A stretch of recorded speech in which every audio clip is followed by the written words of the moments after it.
RK நகர் தொகுதியில் போட்டியிடும் ஜெயலலிதா தோற்கடிக்கப்பட வேண்டும் என்று கனிமொழி தெரிவித்தார்.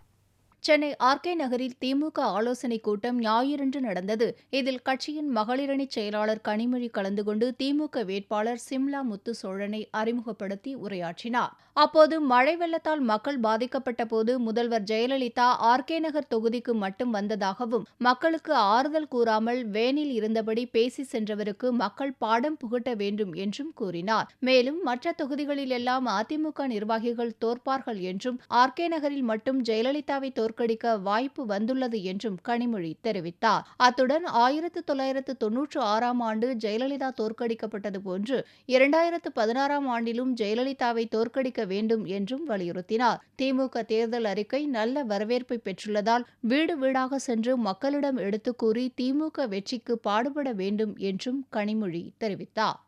என் தொகுதியைச் சேர்ந்த மக்கள், தமிழ்நாட்டு மக்கள்னு தெரியல, அப்ப கூட நாளைக்கு எனக்கு ஓட்டு போட வேண்டிய மக்கள் என்று அவர்களை பார்த்து வாக்காள பெருமக்களே என்றுதான் நம்ம ஜெயலலிதாவுக்கு அழைக்க தோணுதே தவிர வேற எதுவும் தோணல. இப்படிப்பட்ட ஒருவரை நாம் இந்த தமிழ்நாட்டிலே முதல்வராக வைத்திருக்கிறோம் என்றால் அதற்கு நாம் வெட்கி தலைகுனிய வேண்டும். இந்த பகுதியில் இருக்கக்கூடியவர்களுக்கு ஒரு சிறந்த வாய்ப்பு. இப்படிப்பட்ட ஒருவரை நீங்கள் தோற்கடித்து வீட்டுக்கு அனுப்பினீர்கள் என்றால்